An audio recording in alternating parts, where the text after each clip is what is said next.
이제 세상은 손가락 하나로 한 사람의 인생을 무너뜨릴 수 있는 시대가 왔습니다.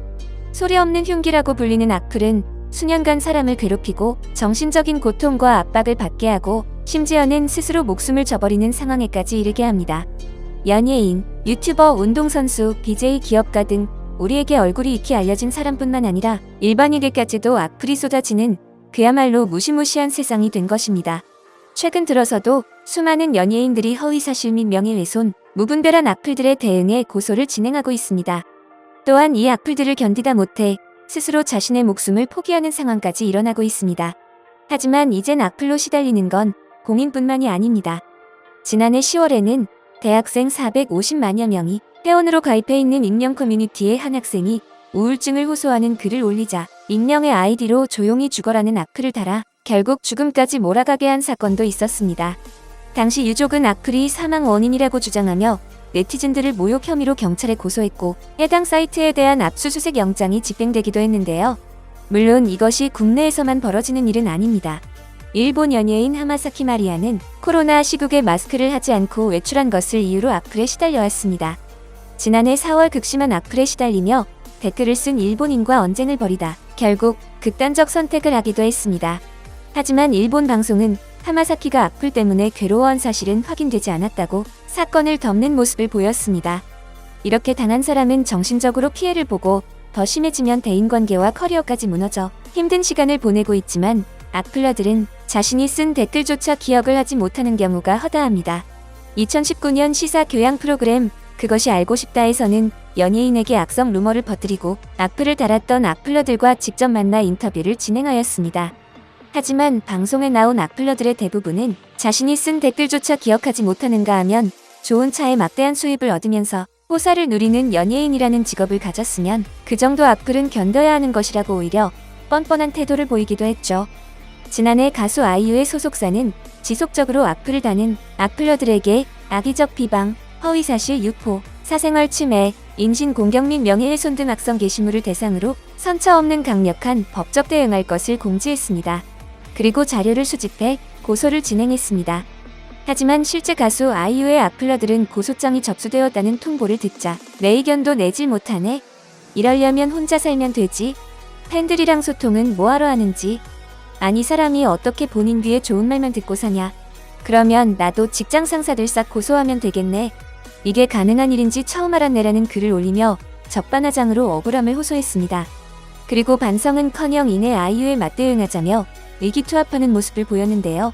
심지어는 악플 공격을 한 가해자들이 자신의 불우한 상황이나 고소로 인한 정신적 스트레스를 호소하면서 오히려 피해자인 연예인을 가해자로 둔갑시켜 역공격하는 경우도 있다고 합니다. 물론 아이유의 경우 그 죄질이 심각한 것을 고려해 재판부 직권으로 검사가 구형한 벌금보다 더 많은 액수의 무거운 벌금형이 확정되었지만 말이죠. 심지어 최근에는 말도 잘 통하지 않는 해외 악플러들을 상대해야만 하는 일도 벌어져 꽤나 황당함을 주고 있습니다. 최근 한복이 중국 것이라고 우기는 동북 공정에 대응하고자 애국기업 야카이코리아와 개념 연예인 전유성이 뭉쳐 한국의 전통의상 한복이라는 영어 문구와 함께 한복 사진을 뉴욕 타임스퀘어에 광고를 진행했습니다. 그런데 해당 광고에 전혀 상관도 없는 일본이 나서서 온갖 악플을 쏟아내고 있는 상황인데요. 또한 그 수위는 말이 나오지 않을 정도로 심각했습니다. 이 녀석들 정말로 거짓 역사나 거짓 전통뿐이네. 없는 것을 자신의 것이라고 필사적으로 선전하는 한국은 불쌍하다. 라카이코리아는 거짓 정보를 선전하는 것에 대해 창피하지도 않나? 한국의 전통의상은 젖먹일 때 입었던 가슴 저고리뿐이다. 심지어는 과거 여성들이 모유 수유를 편하게 하기 위해 저고리를 짧게 내어 입었던 가슴 저고리를 입은 여성인들의 사진을 올리며 성희롱까지 일삼고 있습니다. 현재까지 이러한 댓글이 해당 커뮤니티에서만 무려 433개가 달렸고 다른 커뮤니티로 계속 스크랩되고 있는 상황입니다. 라카이코리아는 작은 규모의 기업으로 미국에 본사를 두고 있는 국내 패션 브랜드입니다. 본사가 미국임에도 불구하고 한국 지사라는 이유 하나만으로 그들은 우리의 역사와 문화를 전 세계에 알리고 있는 것입니다. 중국의 동북 공정을 꼬집고자 기획된 광고였지만 전 세계에서 한국이 주목받는 상황만은 절대 참지 못하는 일본인들이 무작정 한국의 역사와 문화를 비하하고 왜곡된 정보를 전 세계에 퍼뜨리고 있자 참다 못한 라카이코리아는 기업 최초로 해외 악플러를 국제소송으로 처벌하겠다는 칼을 빼들었습니다. 라카이 코리아는 지난 3월 4일 공식 홈페이지 공지사항에 한복이 대한민국 고유의 전통 의상이라는 것은 한치의 의심조차 할 수 없는 절대 불변의 명제입니다. 우리의 것을 우리 것이라 칭하는 것은 너무나도 당연한 일입니다. 오히려 우리 문화와 음식이 우리 것이라고 알려야만 한다는 현실이 매우 통탄스럽습니다라며 당황스러운 심정을 숨김없이 드러냈습니다. 또한 라카이 코리아는 동북 공정을 멈추고 왜곡된 사실을 정정할 때까지 중국에서의 판매를 무기한 중단할 것이며 수위 넘은 역사 왜곡과 무자비한 악플들은 국제소송까지 진행할 예정임을 밝혀 참교육을 시전할 것을 강력히 예고했습니다. 게다가 이 공지사항은 못 알아들을 중국인들과 일본인들을 위해 친절히 중국어, 일본어, 영어로까지 번역하여 전 세계에 알리고 있죠. 이 기업을 향한 비난에서 그치지 않고 한국의 역사까지 모욕하는 무분별한 악플에 이 기업은 분노를 참지 못했으며 자신들이 할 수 있는 최선의 방법을 택한 것입니다. 국제소송은 진행 절차가 길고 복잡해 수년간 계속되고 또 정신적, 신체적 피로도와 함께 금전적 부담이 크기 때문에 확실한 소송건이 아니라면 아무 기업이나 쉽사리 진행할 수 없습니다. 일각에서는 걱정 어린 시선까지 보내고 있는데요.